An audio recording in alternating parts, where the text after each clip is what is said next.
For as long as humanity has existed, the moon has been our silent companion, a cold, distant watcher, suspended above us, steady and unchanging, while civilizations rose and fell beneath its pale light.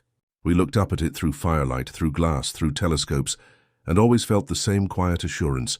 It was there, eternal, mute, and safe.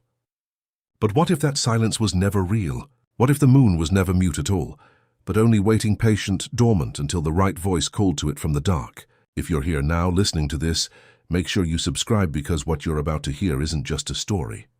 It's a warning, and once you know, you can't unknow it. In the past year, a new visitor appeared in the night sky, an interstellar object named 3I Atlas. It glowed with an impossible emerald hue, shifting its course as though something unseen was steering it. Scientists around the world were mesmerized. Theories bloomed, data poured in, but nothing explained what they were seeing. Then one night, Atlas pulsed a single perfect burst of energy directed not at Earth but at the moon. And within minutes the moon answered. At first no one believed it. Signals poured into observatories in Spain, in Australia, in every listening post tuned to the heavens. Sharp laser-like bursts of energy arrived from the lunar surface. Not static, not random noise, but precision. The kind of precision that made seasoned scientists go pale. When they traced the source, the answer froze them where they stood. The moon had responded directly to 3I Atlas. In that moment, the comforting illusion of the silent moon shattered. Satellites orbiting our nearest neighbor began detecting patterns never before recorded, strange rhythmic emissions from the dark side, a place untouched by human hands. It wasn't an echo. It wasn't a reflection. It was something else entirely. Something alive in the data, as if the moon itself had awakened. Researchers described a feeling like the air leaving the room, like the universe had leaned in and whispered back. When they examined the signal more deeply, the terror only grew. The returning pulse from the moon wasn't a simple mirror of Atlas's energy.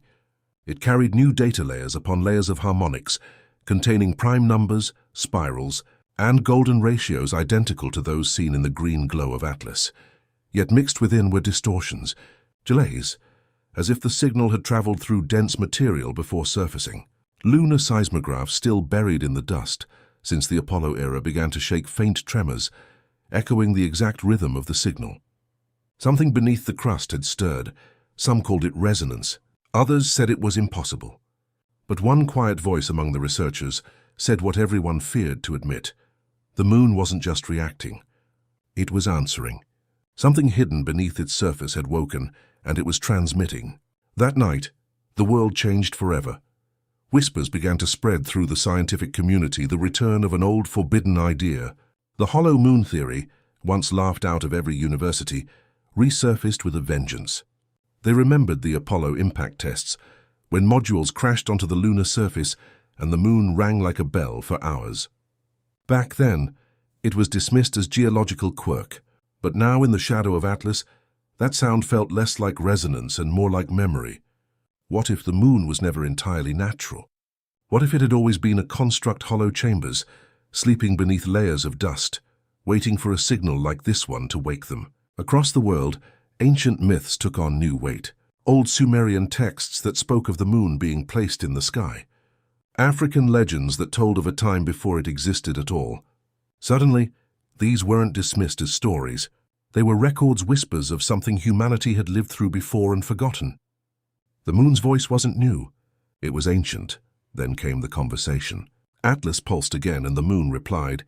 Back and forth, light for light, sound for sound, an invisible dialogue across space.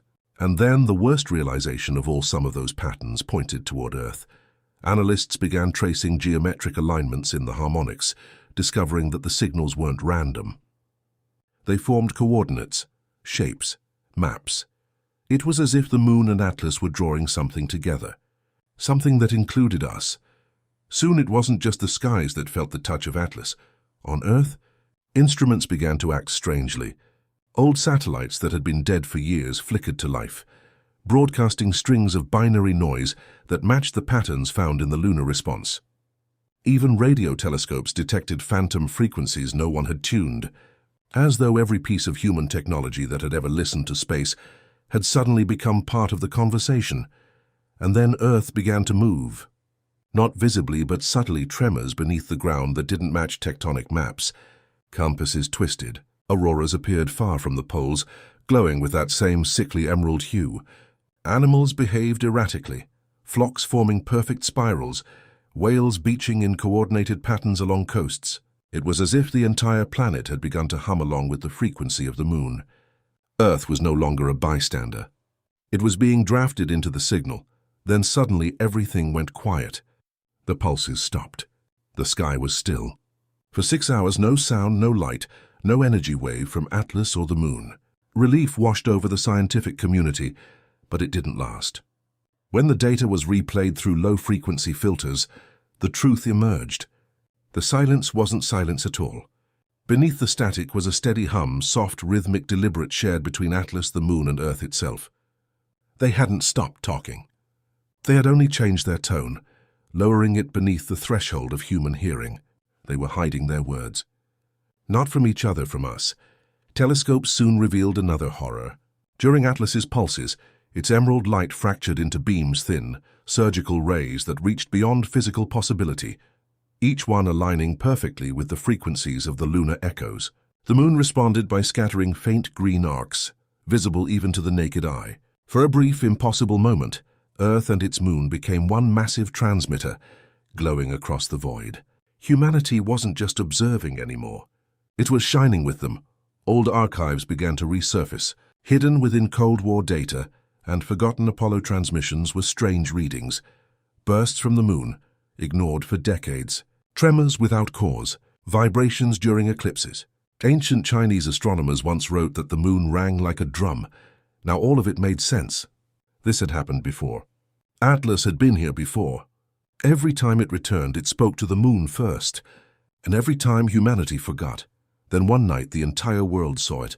The moon began to glow not with reflected sunlight, but with its own light. A cold green luminescence that pulsed like a heartbeat. Cameras across the world captured it, every phase in sync with Atlas's rhythm. Governments called it atmospheric illusion, but no one believed them. The moon had come alive. After that, nothing was the same. Instruments failed. Atomic clocks lost seconds, then gained them back. Spectrographs recalibrated themselves toward the green spectrum. Even unplugged devices flickered in sync with Atlas's pulse. And then people began to feel it, a vibration in their bones, a hum in their ears that came every few minutes like a breath drawn by the planet itself. Those who heard it described visions, spirals, symbols, and blinding light behind their eyelids.